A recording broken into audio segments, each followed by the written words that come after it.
Hello, this is George from Cascadia Heritage Farm. And Viggo, can you say hello, Viggo? Hi.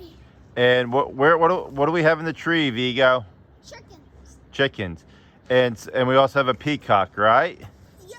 So are these birds pretty wild? Yep. And what type of birds are they? Asil. That we got from Jeff Carey a long time ago, right? Yep.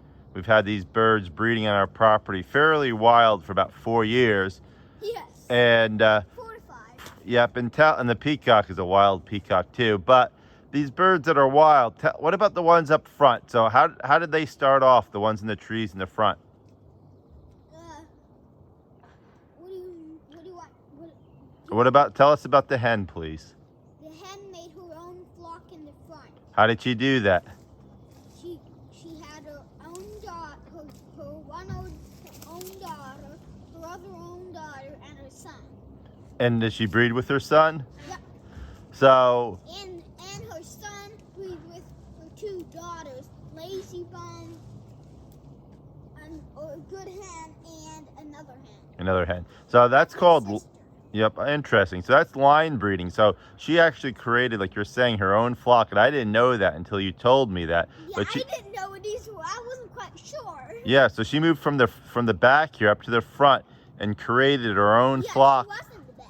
Yep, she was in the back, it's where we are now, and she went to the front and created her own separate flock up there, and she's line breeding. But what happened to some of her daughters? Did they move to the back here? Yep. And a lot of her sons and daughters. Moved to the back. Now there's only 4 chickens, 3 chickens in that flock. In the front. Yeah. So it's interesting Beautiful. So what's interesting is you've got line breeding or inbreeding in the front that's happened quite naturally without any interference from us. And then some of her babies are going in the back and creating a kind of a broader gene pool in the back. So it's kind of interesting that in a kind of a fairly unmanipulated setting, they're doing both what's called line breeding / inbreeding, and then it's kind of this broader outbreeding. So both are happening simultaneously, and it's just kind of fascinating that's just happening.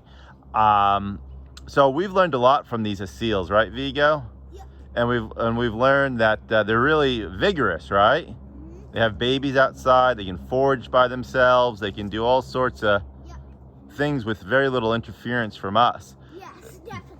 But it's a little hard to collect their eggs and a little hard to catch. Because they're very, very, very good at hiding their nests. And if I find one, I usually can't get to it. Yep, no, that's a very good point. So we're hoping with these Malays that we're dealing with in this mite project that we can get our Malays to be a little bit more like these asils. Like a lot more. Like these, As much as we can. We do want to be able to, we don't want to create completely wild animals. No, We do want to be able to get their eggs, etc., etc. But we believe that that Malays in our Mighty Malay project, we want them to be more like these types of birds. Get them to be able to forage by themselves, be able to survive a little more independently, if possible, and just to have them more vigorous, have more vitality. What do you say about that, Viggo? So that's kind of how I'm just going to tour around here and see these chickens in the tree, these asils in the tree. Again, these guys fight off eagles. They don't fight them; they chase them away. They chase them away. There's this guy, Mr. Rooster. He's a little nervous. Hopefully, he won't poop on me. And then we've got the peacock, the wild peacock up there, and usually we'll have a lot more. And part of the reason we're doing this right now is just to show people what we're working on. But we are going to lighten our flock here. We have about 50 odd birds here. Beautiful. Yep, and we're gonna keep the best of the asils that we have. Like these ones. Yeah, the ones that are living in the trees, the ones that really protect their young well, the roosters that really protect their flocks well, and like the one in the front. Yeah. He really protects his flock in the front. The one in the front, yep. So we'll make sure to keep that rooster. And that rooster over there, he really protects his flock. Yep. So that's. But we might be killing him. Yep, and Yeah, he has bumblefoot. So we want to lighten our load a little bit and keep the best that we can, and then hopefully reintroduce these into the wild. But right now we'll show you the processing equipment that we'll be getting this week. Actually, we'll make a video of that, kind of show you what we've got, and we'll be processing some of these chickens. But we believe that they're extremely valuable, and we're going to be keeping like a flock of roughly 6 hens and 3 roosters. Yep, to keep 68.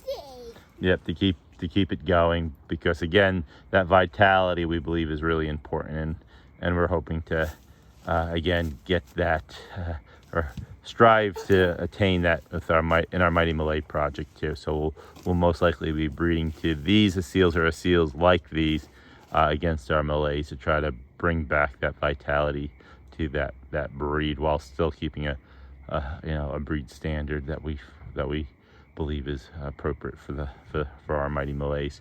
So that's what we're working on. We're going to be sad to see some of these birds go, but we're also going to be glad to be able to keep working with some of them also. And it's a challenge managing so many animals, but we're thrilled to have the opportunity. And Viggo, do you have anything else you want to say before we sign off? You like the animals? Yep. Excellent. And you like what we're doing with them? Yep. You like the Mighty Malay project? Yep. Excellent. All right. Well, we at Cascadia Heritage Farm believe we can make a difference, and we believe you can too. Right, Viggo? Mm-hmm. Okay. Thank you.